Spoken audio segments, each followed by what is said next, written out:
Association. Today we'll be talking with two married couples who are living with the realities of Lewy body disorders. This webinar will provide hope in facing the possibility of living life with Lewy body dementia with courage, creativity, and dignity. Our moderator for today's webinar is Angela Taylor, the Director of Programs for LBDA. Angela joined LBDA as a volunteer in 2004 when she was caring for a father who had LBD. She served on LBDA's Board of Directors for several years before moving into her current role as a staff person. Now Angela oversees all of LBDA's educational and research programs. Our panelists for this webinar are Alexandria and Olivia Dreyer. Alexander, a psychotherapist who also loves to act and perform comedy, was diagnosed with REM, sleep behavior disorder, and mild cognitive impairment several years ago. He is now writing a humorous monologue about his experiences with LBD and will share some of his poetry with us. Alexander and Olivia have been married for 37 years and live in Massachusetts. Kirk and Linda Hall are also joining us for this webinar as panelists. Kirk is a professional marketing management expert who was diagnosed with Parkinson's disease in 2008 and is the author of the book Window of Opportunity, Living with the Reality of Parkinson's and the Threat of Dementia. Kirk is also an active advocate promoting the importance of participating in Parkinson's research studies. His wife Linda and his wife Linda have been married for 44 years and live in Colorado. Today's webinar will examine what falls in the spectrum of Lewy body diseases and what is mild cognitive impairment. The webinar will also feature moderated interviews that will highlight professional stories, personal stories, and discussion of life with LBD, as well as some creative projects. The webinar will close with questions from the audience. Again, you will be able to use the chat feature to pose any questions to our panelists today. With that, I will turn it over to Angela Taylor, who will serve as our moderator for today's discussion. Angela? Thank you, Deidre. Hi, everybody. Thanks for joining us today. I want to mention that our webinar is being recorded so that you can view this for offline at a later time. So your questions will appear in the webinar recording. We're going to start by talking about what LBD is to make sure that everybody's on the same page. LBD is a progressive disorder that affects not just thinking through the development of dementia, but also affects movement, behavior, sleep, and also the autonomic nervous system. It is a progressive disease. It will get worse over time, and right now there is not a cure for it, although there are medications that help to make some of the symptoms more manageable. It's biologically related to Parkinson's disease, and I'll talk a little bit more about that in a moment. The term Lewy body dementia is really an umbrella term. It's an overarching term that encompasses two clinical diagnoses, dementia with Lewy bodies and Parkinson's disease dementia. Now, these two diagnoses share very similar symptoms, but the order in which the symptoms appear differ between the two of them. Dementia with Lewy bodies is an illness in which dementia appears first, and later, or around the same time, Parkinsonism, symptoms that resemble Parkinson's disease, may also develop. Comparatively, Parkinson's disease dementia is where movement symptoms appear in enough consistency that Parkinson's disease can be diagnosed, and then later on, at least a year or more later, dementia develops. Both of these disorders have other symptoms in common, but the doctors use the appearance and the timing of the Parkinsonism and the dementia to differentiate between the others, and that's especially important in a research setting. I'm going to talk a little bit about the symptoms now, just so that everybody has an understanding of what those are. The cognition in both disorders affects not just memory, but other skills, thinking and reasoning, the ability to pay attention and have cognitive skills can vary from time to time or day to day. That's called fluctuating levels of cognition. People with LBD may act out their dreams. When you and I go to sleep, our bodies are basically paralyzed and we don't physically move. But people with LBD often have very vivid dreams and they physically act them out. They may also have other sleep disorders like insomnia or restless leg syndrome. Autonomic dysfunction is common in LBD, and that can affect the automated systems of the body like blood pressure and temperature regulation. And so they may have problems with constipation or urinary incontinence or blood pressure that drops upon standing up. Then that might make them faint. Motor dysfunction is common in LBD, and that might look like a tremor, but more than likely it's going to be muscle stiffness and rigidity, slowness of moving. Falls are common in LBD. So that's how it can resemble Parkinson's disease from a movement standpoint. And last but not least are visual hallucinations. They're very common in early Lewy body dementia. And unfortunately, one of the other symptoms is that the medications that might be used to treat the visual hallucinations can cause significant problems for a person with LBD. They actually have very significant medication sensitivity to some of these same medications. And so this is a spectrum of symptoms that are common in both forms of Lewy body dementia. So it is biologically related to Parkinson's, as I said. LBD has similar changes in the brain, but those changes happen in different parts of the brain at the beginning of the disease. The proteins involved are naturally occurring proteins called alpha-synuclein and ubiquitin. And the proteins clump, and they form these little Lewy bodies. And you can see one here is pointed out in this slide. Well, in Parkinson's disease, those Lewy bodies are found largely in the brainstem. That's the lower part of the brain that connects the cerebrum or the brain hemispheres with the spinal cord. But as in Lewy body dementia, those Lewy bodies are present not just in the brainstem, but also in the outer layers of the brain called the cerebral cortex. So there's still a lot that we don't know about this disorder and the relationship between Lewy body dementia and Parkinson's disease. For example, we don't know why everyone with Parkinson's disease doesn't go on also to develop dementia. So we'll talk a little bit about cognition next, because when we talk about dementia, most people think about short-term memory and Alzheimer's disease. And so that's one of a number of different cognitive domains that are affected when a person has dementia. But what differentiates LBD from Alzheimer's disease from a dementia standpoint is that there are other cognitive domains that are more dramatically affected than memory in LBD. In fact, a person with LBD may have relatively intact memory at the beginning of the disorder, but they're really going to have problems with executive function, and that's the ability to problem solve or do abstract or analytical thinking. They also have problems with visual spatial skills, and that's the ability to understand how items relate to each other in space. And they also have a loss of attention. And so these are very clear indicators that can be seen and measured in neuropsychological testing. They differ from Alzheimer's considerably. Alzheimer's disease also is associated with different structural changes in the brain called plaques and tangles, which are made up of different proteins called amyloid and tau. So understanding in this context of our discussion the difference between mild cognitive impairment and dementia is important because both of our guests have mild cognitive impairment at this time. Right now, MCI is considered an intermediate stage between normal cognition and dementia. It's not the same as cognition as when we age slightly.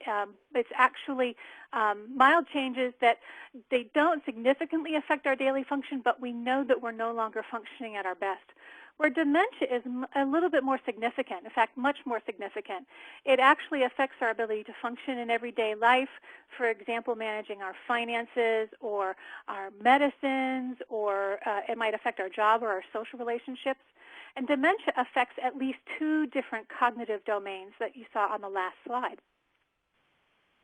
So we're going to transition now and talk with our guests a little bit. I'd like to welcome Alexander and Olivia to the event, as well as Kirk and his wife, Linda. Thank you all for joining us today. Very glad to be here. Glad to be Yes, here. indeed. Okay. So we're going to take turns talking with our couples throughout the webinar. Alexander, I'd like to start with you and Olivia, if we can.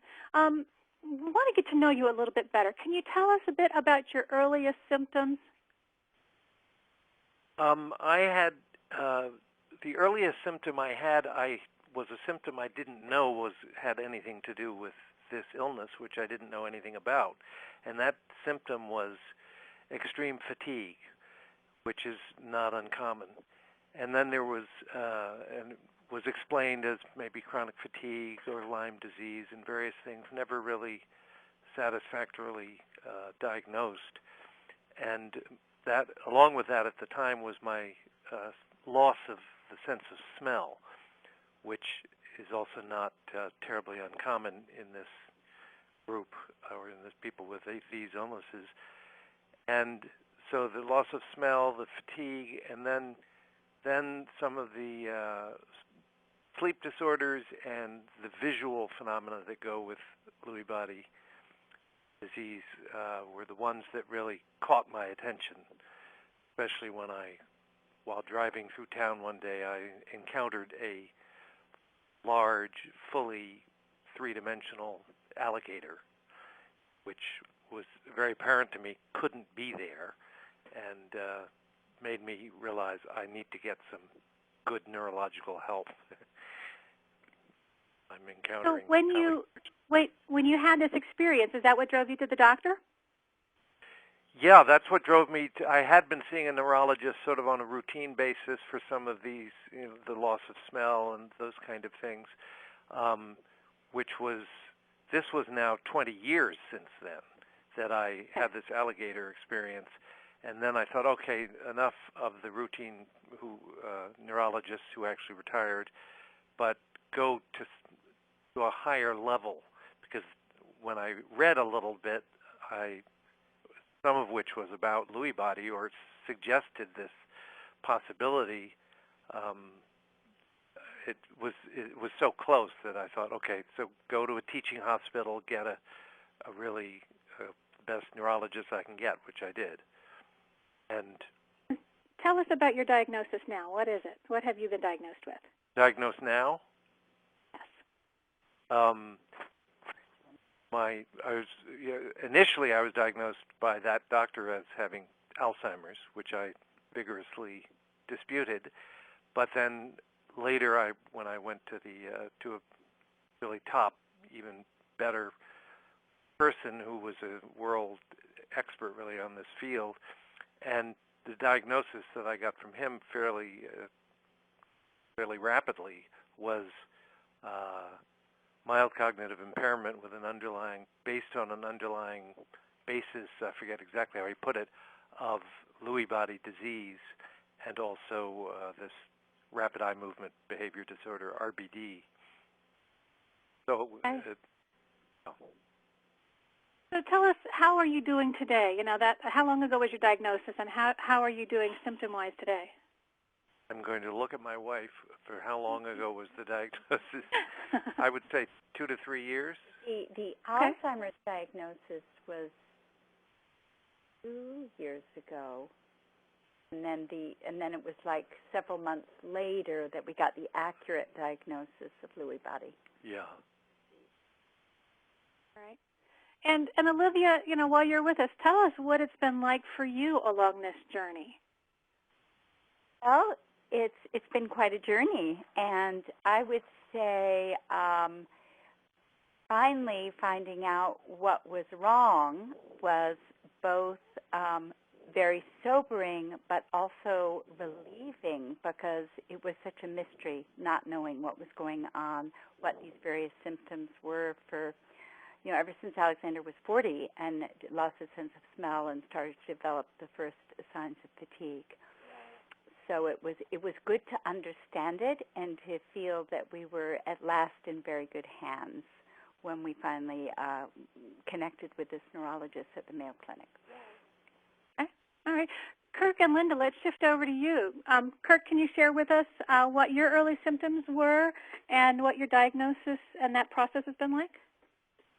Sure.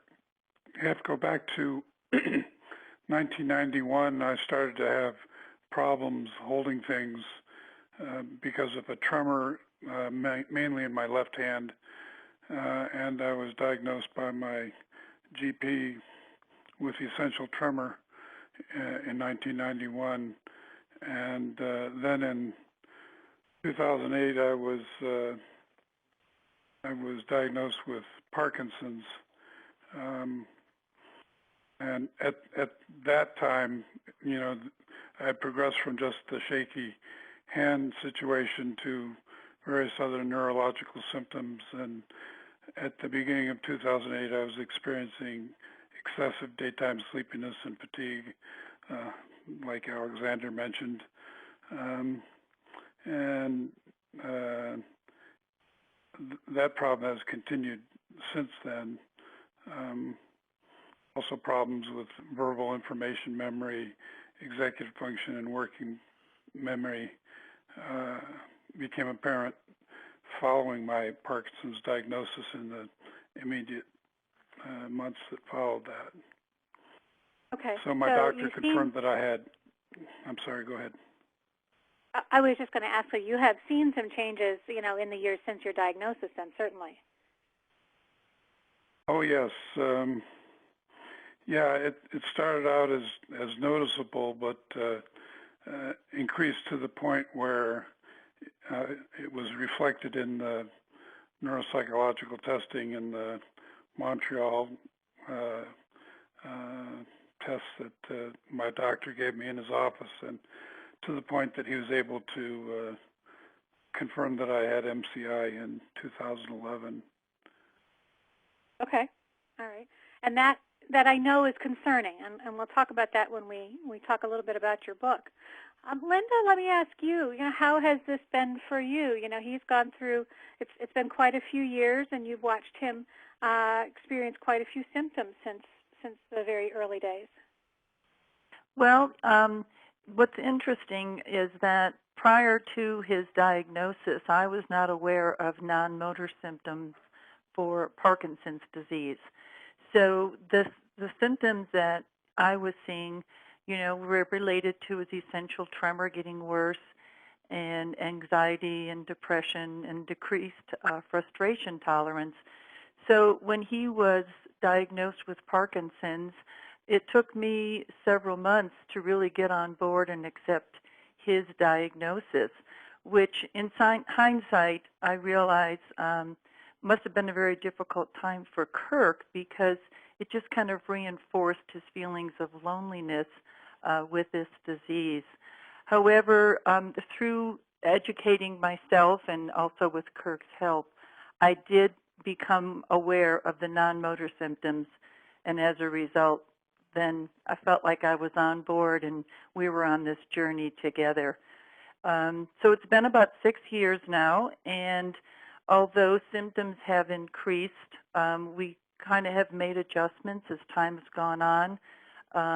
We tend to plan our meal times around medications. We make sure he gets his nap every day. And then I've taken on some additional responsibilities, such as doing the driving, and I attend all of his doctor appointments and things like that. One of the things that we've really tried to do is attempt to anticipate, you know, possible issues and then plan accordingly, so that hopefully, you know, we'll be more prepared for things as they come up. It sounds like a partnership, like it's really a very important partnership, not just from a clinical management standpoint, but a life management standpoint. Absolutely. Definitely, yes. Yes, we were talking this morning about how we have to really just even coordinate our schedules so that we're not trying to be in different places at different times, because either I'm attending the appointment with him, or at least I'm physically taking him to wherever he's going.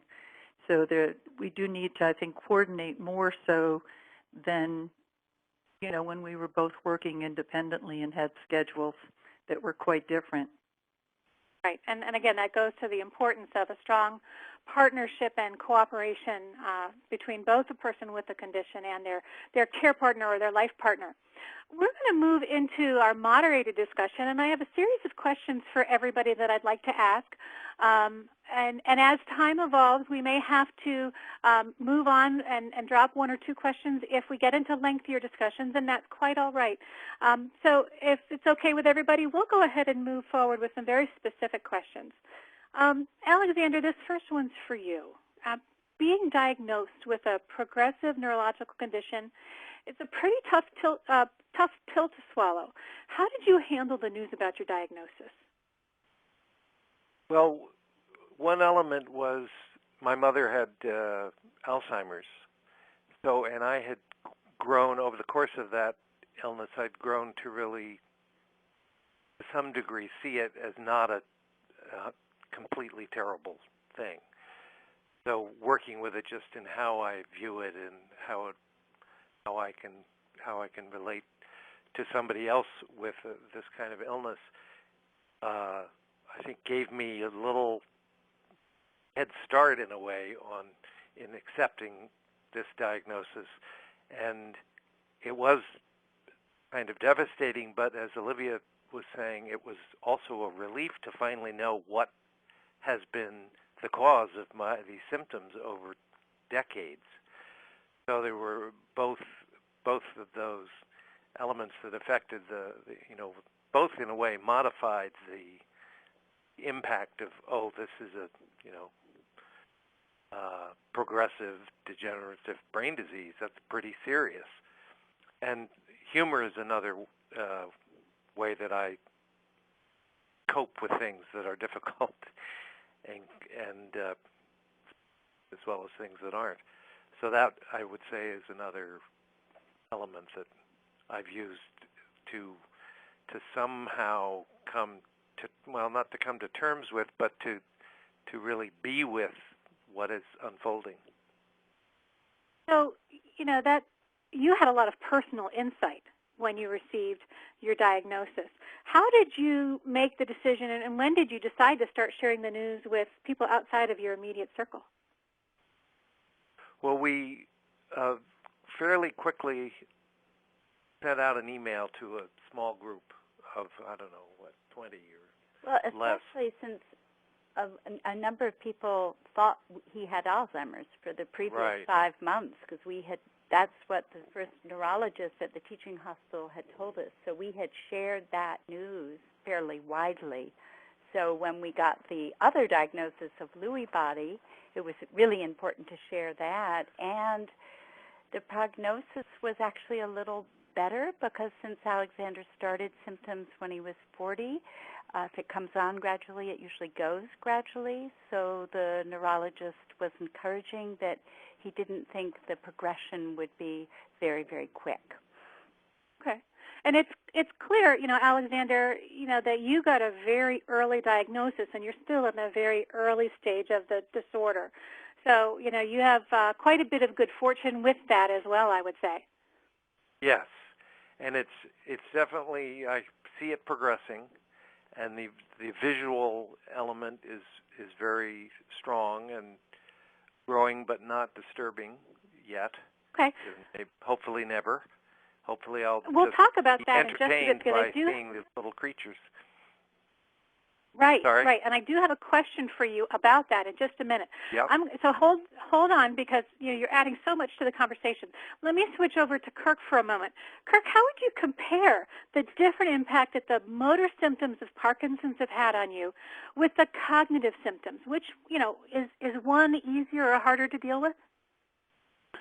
Yeah, the motor symptoms have been relatively mild, and the idea of Parkinson's is something that I reached acceptance on rather quickly, I would say. Once I started experiencing the cognitive symptoms, which I should point out are not uncommon for anybody with Parkinson's, it's one of the non-motor symptoms that Linda spoke about that's not really known about. Most people know about the motor symptoms, but not the non-motor. So those were much more disturbing, and I had a much more difficult time really getting information and getting any meaningful conversation, with medical folks about it, and so that I could make some sense out of it.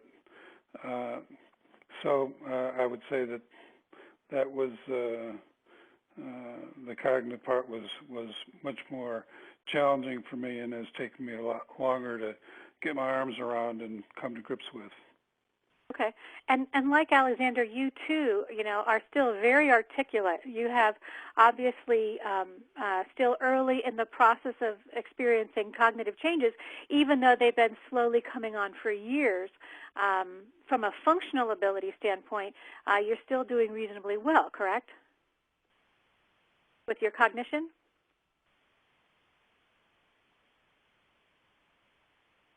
Kirk, did I lose you there? That was for Alexander. No, I was mentioning, like Alexander, your cognition is still in the mild stage of having those symptoms. Oh, you were speaking to me. I'm sorry. Yes. Well, mild cognitive impairment can be a kind of a misleading term. When we say relatively mild, you have to put that in the context of what your experience has been over the years. So it was right away very noticeable, and has gotten more complicated and worse over time. But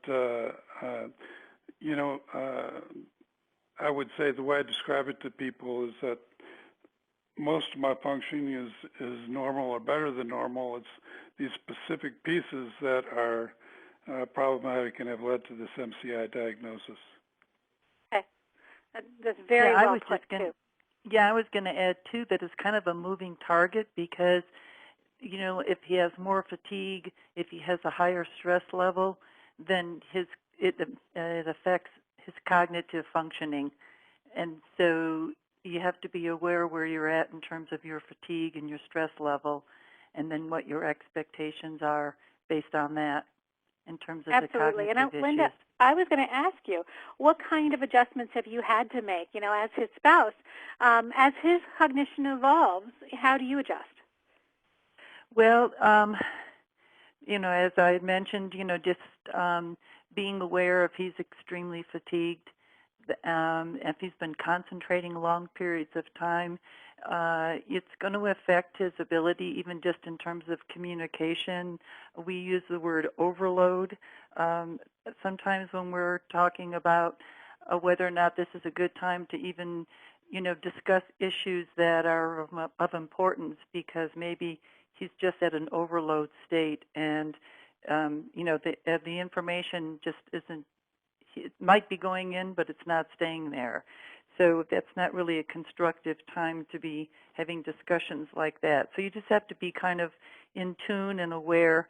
It's important that we both express, how we're feeling about things, and also letting each other know, when we can and cannot do particular things based on how we're feeling at that time.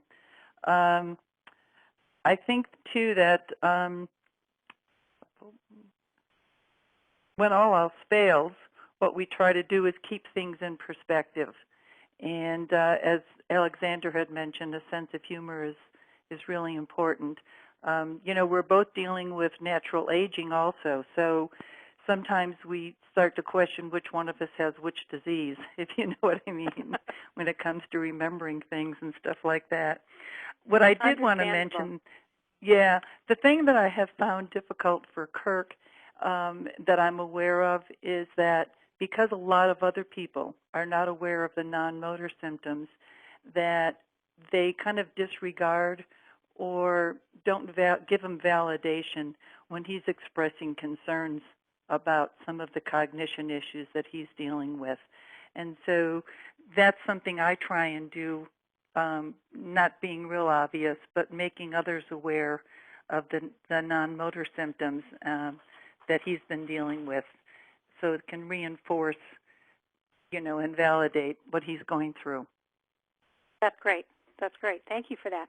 Let me shift the conversation just a little bit. And Alexander, this question is for you. you talked to us just a little bit ago about the alligator that you saw. So let's talk about those mood and behavioral symptoms for a bit. Do you always know that what you're seeing isn't real? And how do you sort out fact from fiction if you're having a visual hallucination? That's quite a challenge. And I don't always know, and am sometimes quite startled because, you know, things such as seeing an alligator or a large animal, or even a small animal that's not supposed to be there. It can be quite startling, but I'm usually aware fairly soon after it happens that, oh yeah, that was just one of those, call them often as visual illusions, that starts with something like a tree or a leaf or just anything, a hat, and then starts to look like a face, for example. But sometimes I am startled and even a little, if it's at night and it's dark and I see something that really seems strange, you know, gets a little scary. But mostly that's just, you know, I'll sometimes just look at things, trying to figure out what is that? Is that just a rock or a tree, or is it in fact something quite different? So it can involve a lot of, you know, over the course of a day, this might happen 20 times or more. So it takes a certain amount of attention, and we'll see how it evolves. It's absolutely fascinating to hear your experience with that, Alexander. Really fascinating. Olivia, let's flip the coin on the other side. You know, you're seeing him have these hallucinations, and you're hearing about his experiences. How do you react when he says that he sees something that you can't see? Well, I remember going back to the alligator. That's when I was like, wait a minute, he does not have chronic Lyme disease or chronic fatigue. Something's really going on, and we need to get to the bottom of it. So, you know, at first it was like a impetus to figure out what's happening. Or else go do some alligator hunting. Right. And then I think in the beginning they were, you know, Alexander has a very creative, imaginative mind, and they were sort of interesting and fanciful, and he writes poetry and was using them sometimes as prompts in poetry, so you know, one could just kind of accompany him with it. Sometimes it would get a little tiresome if he kept saying, now don't you see a face in that cloud, don't you see a face in that rock, and so forth. And then I would say, as he's described it, they've progressed a little bit. And I do sense now that they're, well, as you were saying, a little bit more anxiety-provoking, or you still know they're not real pretty quickly, but there's sort of these moments of uncertainty. So I see now where that's challenging. And, you know, when I'm around, I can be a reality check, but when I'm not around, I'm not. You know, I think he works with them really, really well and keeps it all in really good perspective, and is mostly not so disturbed by them because he's able to keep it in perspective. But I see where it's challenging. It's good to hear that they're not as distressing. I know that as the disease evolves, people have different experiences, some which are more concerning and distressing than others. But they certainly, you know, as the rule goes, if they are not upsetting, those hallucinations do not need to be treated because of the medication sensitivities. So we're always glad to hear when they are on the more benign side, if you can use that word. Let me ask a question, both of the gentlemen here. You both have mentioned to me offline, and you've mentioned it today, about the pressing fatigue you've had. There's been a real problem from early on. What I'd like to hear from each of you, just briefly so that we can stay on time here, is what activities really tire you out? Are they physical? Are they mental? And then what do you have to do to regain your energy? Alexander, do you want to start?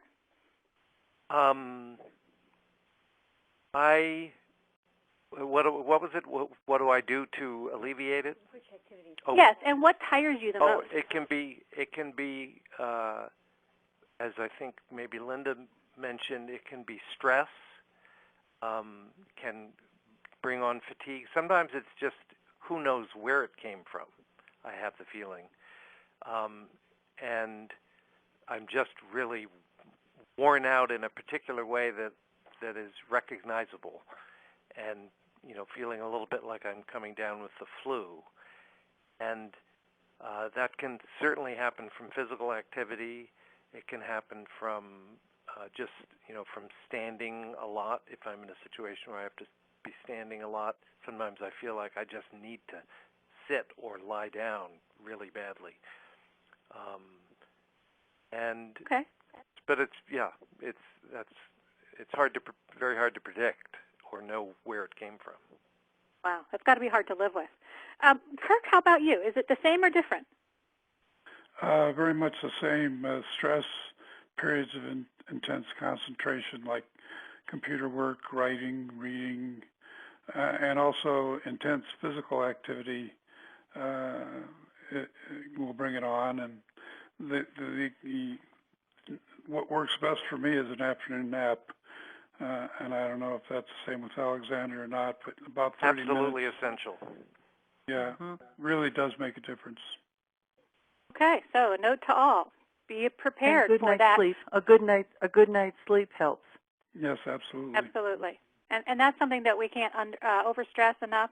Is getting sleep disorders diagnosed and treated aggressively is really necessary for optimal functioning in LBD.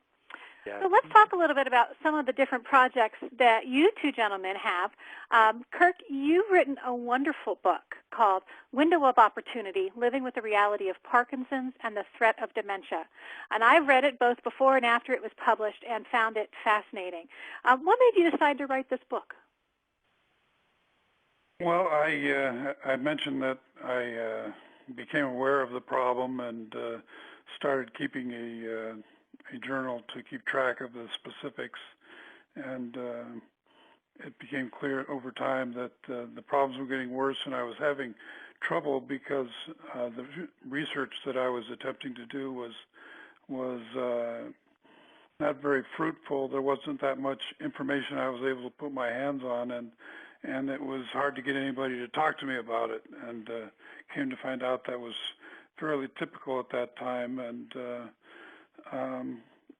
but I think that triggered the idea that there needs to be more attention placed on this subject, because I knew it was important to patients, because I'd been around the country at various events, and it was always top of mind for the majority of patients at support group meetings or whatever. And so I as time went by, I really developed a strong desire to shed light on the subject and write something that would be beneficial to patients and their families, as well as the medical community.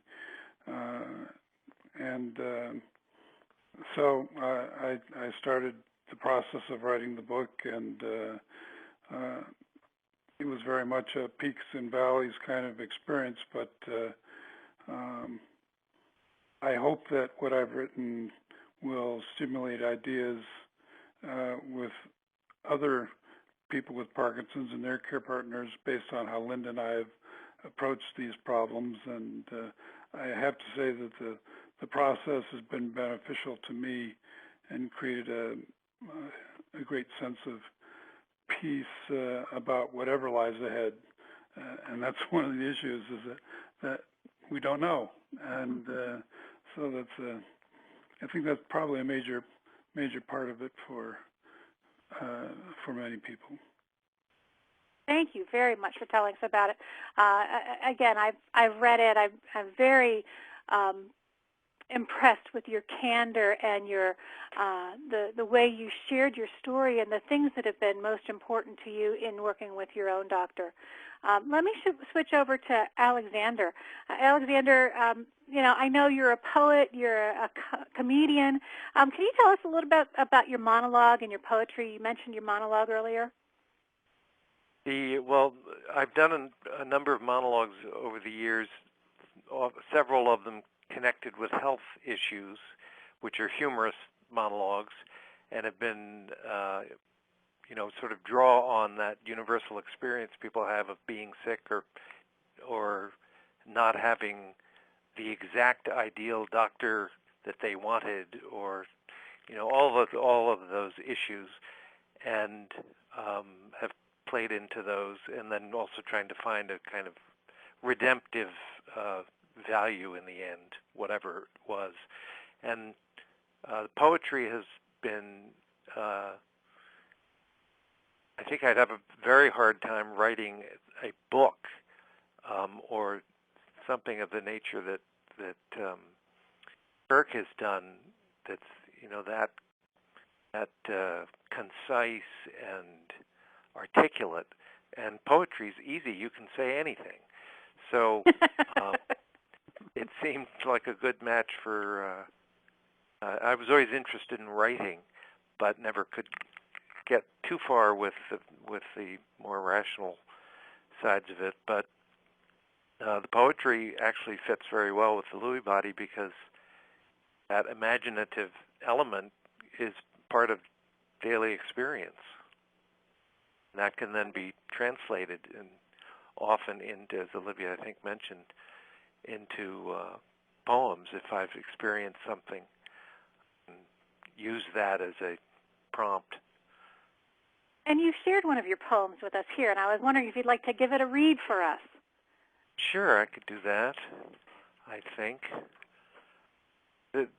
This is a poem called February Treks, as in trekking somewhere. It must be February. Once again, I follow an unevenly wandering desire to walk in winter's crooked woods, silence scattered by the crack of brook ice, under the crush of me, the repercussions of an unrecognized memory discovered this morning in my left trouser pocket as I watched marvelous dancers in the willow tree.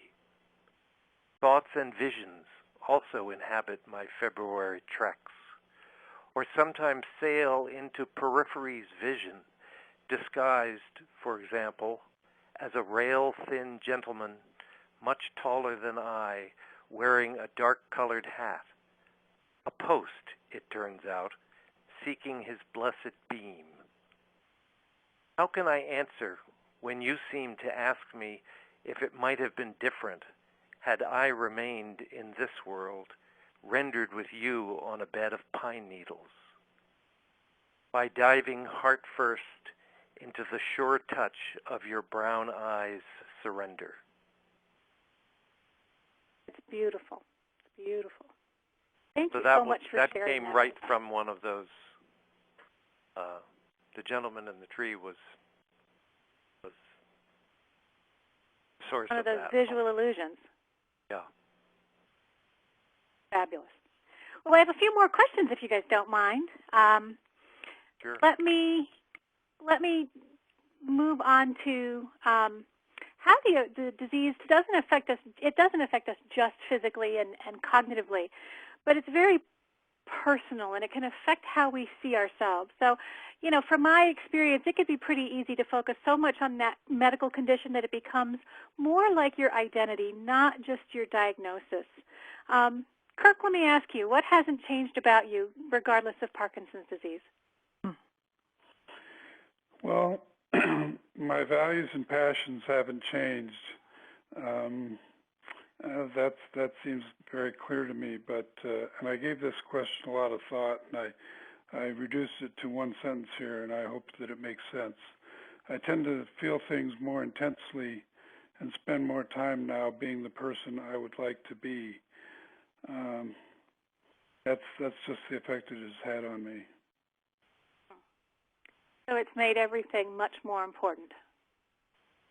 Yes, I think I'm at a place in my life for a variety of reasons where things have taken on a heightened degree of importance, and in terms of time that we're spending in relationships and how you treat people, and how you spend your time, and so forth. All these things are things you take for granted in normal day-to-day life, but I don't tend to take them for granted so much anymore. Absolutely. Alexander, how about you? You know, I know that before you were diagnosed, you know, you had your involvement in comedy and whatnot. So tell us, you know, what's still very much Alexander despite LBD? Is it your personality? Is it your sense of humor? All of the above? Something different? I would say all of those things. My love of comedy and, you know, is definitely still there, and I think about that a lot, especially when I'm with other people, because that's kind of a social experience in a way. And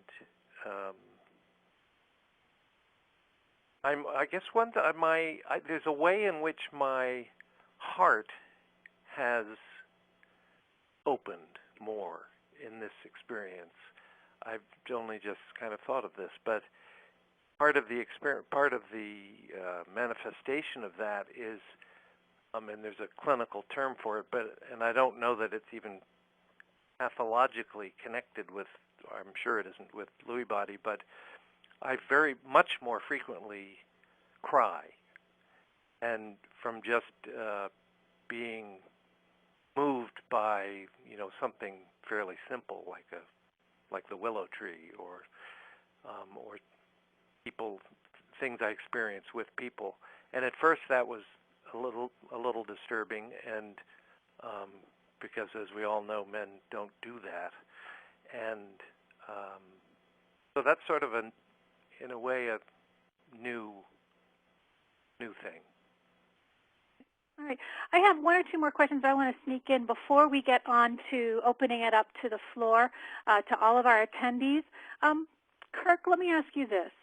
Given your diagnosis, how are you preparing for the future at this stage? Well, I think Linda and I are trying to be proactive and somewhat practical in terms of gathering information on things like in-home services and residential memory care, so that we will be able to make informed choices if and when the need arises. I don't want to leave it as something that we have to do with a time crunch and be rushed into making these kinds of decisions. Of course, we hope we won't have to, but we've paid a lot of attention to our financial situation and our legal documentation to make sure that we have all the right pieces in place to make it manageable and not have those be problems. I've made arrangements to have my brain, for what it's worth, donated to research when I die. I do think there's a value to that. Right, and you're actively participating in research studies. Participating in research to help develop a neurology palliative care program that I had mentioned to you. Absolutely, and that's one of the best ways to donate the brain. After all that is said and done, that we're really focused on living in the moment. You know, put all that other stuff aside and make the most of our time together and time with family and doing a lot of travel. Okay, thank you. Thank you. Very insightful. Alexander, here's a final question for you before we open it up to the audience. What advice would you give to someone who's newly diagnosed either with LBD or you know, a cognitive impairment in Parkinson's? I mean, what, from your personal experience, what would you suggest? Well, certainly one thing would be to, in terms of medical care, to get the best, you know, most researched neurologist you can find is familiar and experienced with any of these related conditions, because it's, you know, one tends to just look it up in Google, which is what I love to do 90% of the time, but you really need to track down where the research currently is. It's changing a lot every day, and new things are being discovered, and also because of the many of those new things that continue to be developed have to do with medications, which in my case have made a huge difference with symptoms. And so that's a really another important reason to find the best care you can find, and and even find where you can get advice on how do you find the best, most experienced neurologist in your area, that sort of thing. So that I'd really urge that, along with many of the good practical things people have mentioned. Thank you. That's very sage advice from both of you. Go ahead, Kirk. I was just going to very quickly add something for the people with Parkinson's, that it's very important to work with a movement disorder neurologist, a special classification, and be aware that not every movement disorder neurologist specializes in cognition. I was very fortunate to link up with someone who has both specialties.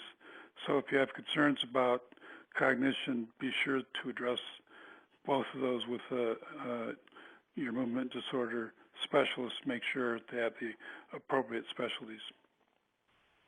Great, great. Thank you very much. All right, let's bring Deidre back into the conversation here. Deidre, I know we had one question from before the webinar. Do you have that handy that we could ask? Actually, we have quite a few questions that have come in. One of the questions comes from one of our participants.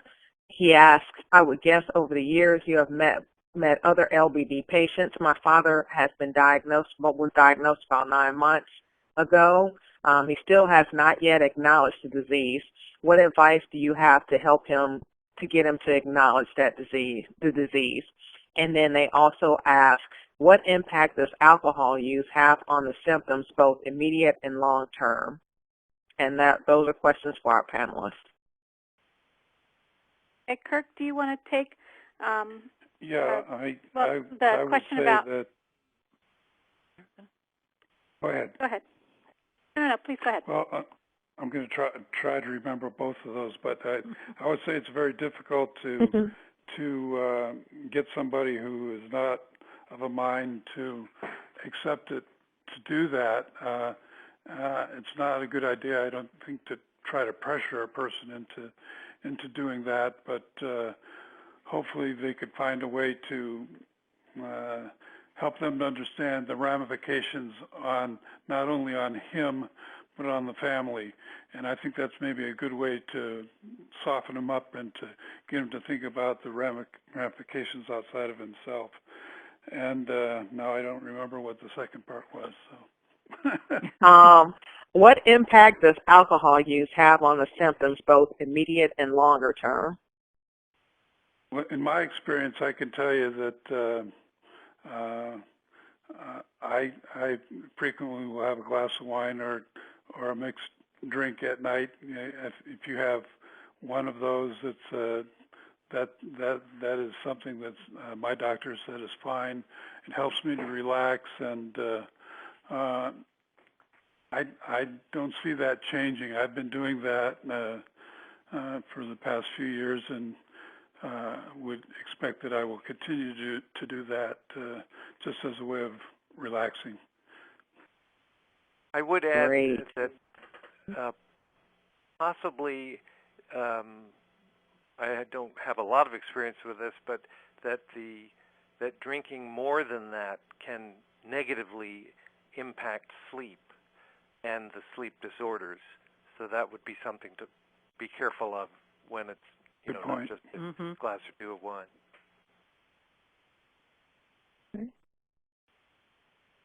Okay, let me bring in a question we received from before the webinar.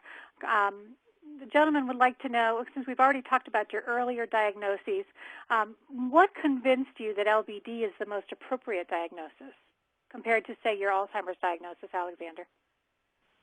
Well, it was the combination of seeing the alligator and having other visual illusions that clearly were out of the ordinary, combined with then what was then very new research about the RBD, the sleep disorder involving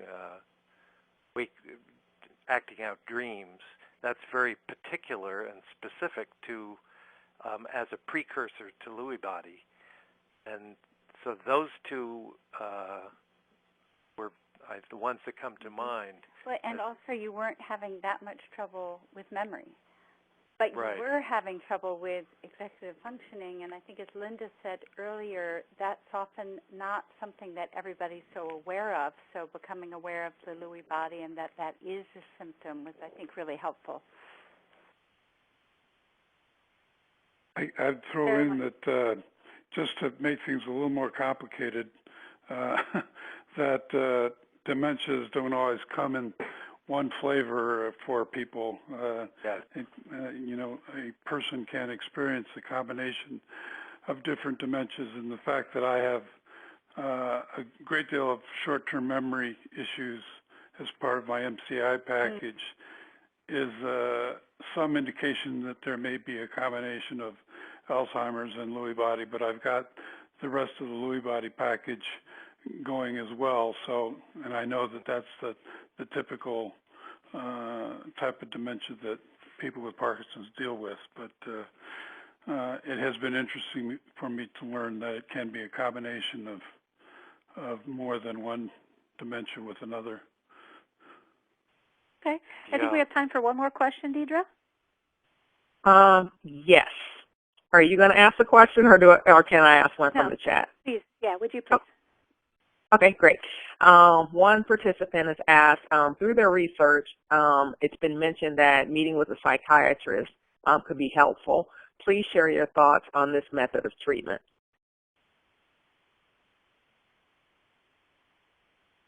All right, Alexander, do you have any? Yeah. I would say they're mentioning that because their parents were angry and so forth. About being taken to a psychiatrist, or? Just dealing with anger issues in general, so it was suggested, you know, through research that maybe take that individual to a psychiatrist. Well, I would see no harm in doing that as a consultation if it was a psychiatrist who is familiar or more than a little familiar with whatever Lewy body or Parkinson's, and but it would be, you know, again, there's so many factors involved in leading to that decision, and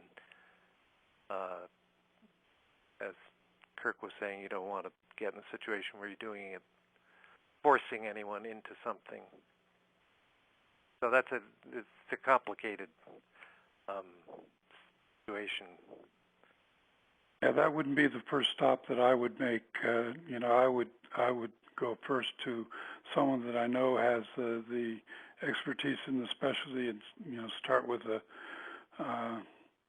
that person, and then get referrals to a psychiatrist. If that person then refers you to someone who has the appropriate background and knowledge, then that would be great. Yeah, I'd agree. Just to throw in, the biochemistry, brain chemistry of Lewy body disease is so complicated that especially if somebody's going to treat it medically with, you know, to treat the symptoms medically, it seems extremely important that it's somebody, not just a psychiatrist used to treating anxiety or depression, but a neurologist used to treating Lewy body disease. Right. Right. Okay. That is it for our questions. Mm-hmm. Go right ahead, Deidre. Oh no, I was just indicating that's it for our questions. Okay, well, we'd like to thank Alexander and Olivia and Kirk and Linda for joining us today. I'm going to turn this entirely back to Deidre now to close us out. Yes.